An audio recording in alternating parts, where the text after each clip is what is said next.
गोष्टी कशा मजेच्या. कार्यक्रम प्रस्तुत दक्षता देवेंद्र माशेलकर. आजच्या या भागात आपण एक गोष्ट ऐकणार आहोत आणि ती गोष्ट म्हणजे दत्तगुरूंची जन्मकथा. दत्तगुरूंची जन्मकथा कोणाकोणाला माहिती आहे? नसेल माहिती तर हा भाग नक्की बघा. तर ह्या भागात आपण दत्तगुरूंची जन्मकथाबद्दल सविस्तर आज आम्ही जाणून घेणार आहोत. चला तर मग. भगवान दत्तात्रय म्हणजे हे कलियुगाचे देव आणि त्रिदेव यांचे अवतार आहेत. यांची जयंती मार्गशीर्ष पौर्णिमेला साजरी करतात. या दिवशी दत्तात्रेयाचा जन्मदिवस म्हणून पूजा केली जाते. चला तर मग, आज गुरुवार आहे. या पावन दिन निमित्त दत्तगुरूंच्या जन्माबद्दल सविस्तर जाणून घेऊया. दत्तात्रय यांना परब्रह्म मूर्ती, सद्गुरू आणि श्री गुरुदेव दत्त या नावानेही ओळखले जाते. दत्तात्रेयांनी अनेक जणांना आपले गुरु बनवले होते. चंद्र, सूर्य, तारे असे 24 गुरु त्यांनी बनवले. दत्तात्रेय म्हणतात की आपल्याला ज्या कोणाकडूनही ज्ञान मिळाले ते आपण विवेकाने स्वीकारले पाहिजे. ज्याला ज्ञान प्राप्त होते त्याला आपला गुरु मानायला हवे. आता आपण कथेची सुरुवात करूया. तर ही कथा अहंकाराचा नाश आणि पवित्रेचे विजय दाखवते. तर ही कथा आहे अनुसूया मातेची, असीम सामर्थ्याची. पौराणिक कथेनुसार अतिशय महान तपस्वी अत्री ऋषी यांची पत्नी अनुसूया अतिशय सुधरण होती. तिच्या प्रतिभेची चर्चा थेट इंद्रलोकात होऊ लागली. तत्कालीन व्यवस्थेनुसार ज्याचे पुण्य जास्त त्याला इंद्रपद मिळत असे. अनुसूयेच्या प्रतिभेचे तेज पाहून इंद्रदेवाला भीती वाटू लागली. तिनेही देवांकडे धाव घेतली आणि आपले इंद्रपद धोक्यात आहे असे सांगितले. त्यांनी आपले म्हणणे ब्रह्मा, विष्णू, महेश या त्रिदेवी देवांना सांगितले. तर ते तिघेही देवांच्या पत्नी तिथे उपस्थित होत्या. त्यांना खूप राग आला. एका स्त्रीसमोर दुसऱ्या स्त्रीचे कौतुक कोणत्याही स्त्रीला सहन होत नाही. अनुसूयेचे कौतुक ऐकताच त्यांचा राग अनावर झाला. कोण आहे ती हे जाणून घेण्यास नारद मुनींना बोलावून आणले. तीनही देव स्त्रियांची उत्सुकता पाहून नारद महर्षी अनुसूयेचे आणखीनच रमभरीत वर्णन करू लागले. तिघींचे राग रंग बदलू लागले. एका क्षणाला त्यांनी नारदाला हटकले व म्हणाल्या, पुरे झाले कौतुक.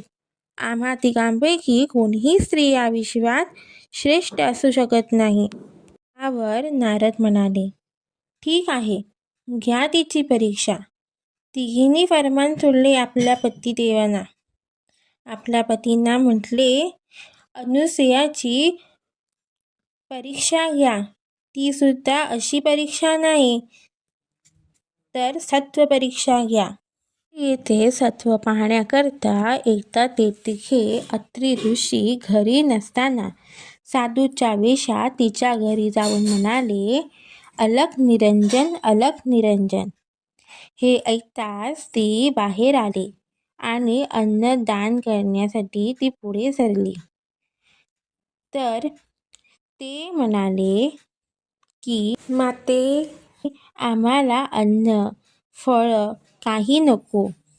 आम्हास नग्न होऊन भिक्षा वाढ. हे ऐकताच ती मनात म्हणाली, यास भिक्षा न वाढली तर सत्वास कलंक लागेल.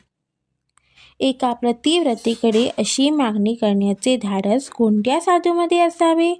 असा विचार करत अनुसूयेने अत्रि ऋषीचे स्मरण केले.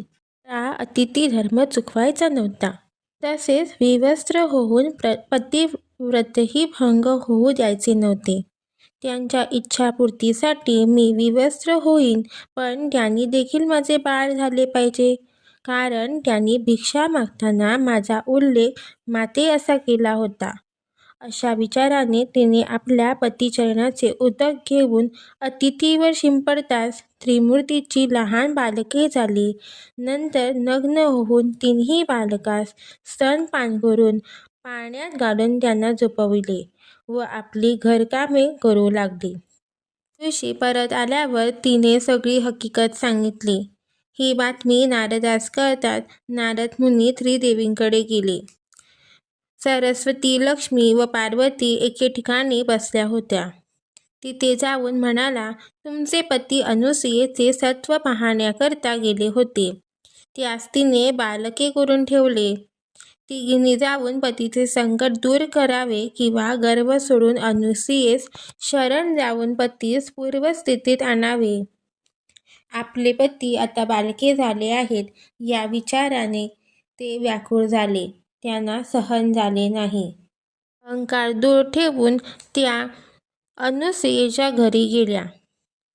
तिचे त्याचा सन्मान केला नाही असे पाहताच पार्वती म्हणाली, अगे ऋषीपत्नी, तुला श्रेष्ठांचा महिमा कळत नाही?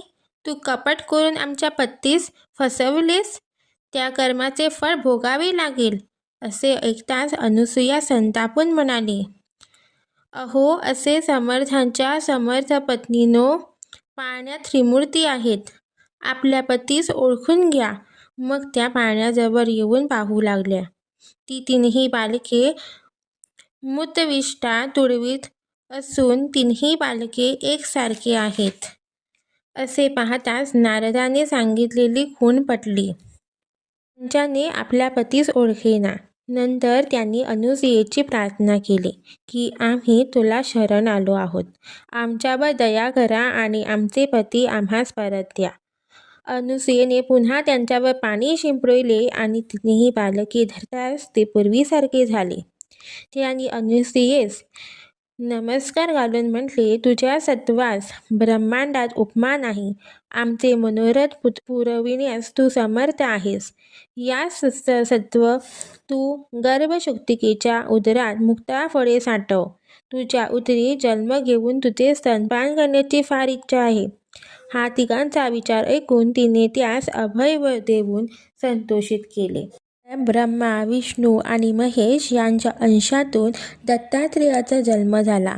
दत्त नावाचा अर्थ सांगू का मी? तुम्हाला माहिती आहे तर ऐका. दत्त म्हणजे दिलेले आणि आत्रेय म्हणजे अत्रि ऋषीचा पुत्र. देवांनी अनुसूया आणि अत्रि ऋषींना पुत्र म्हणून स्वतःला दिले, म्हणून दत्तात्रेय म्हटले जाते. दत्तात्रेय हा विष्णूचा 6 अवतार असे म्हटले जाते.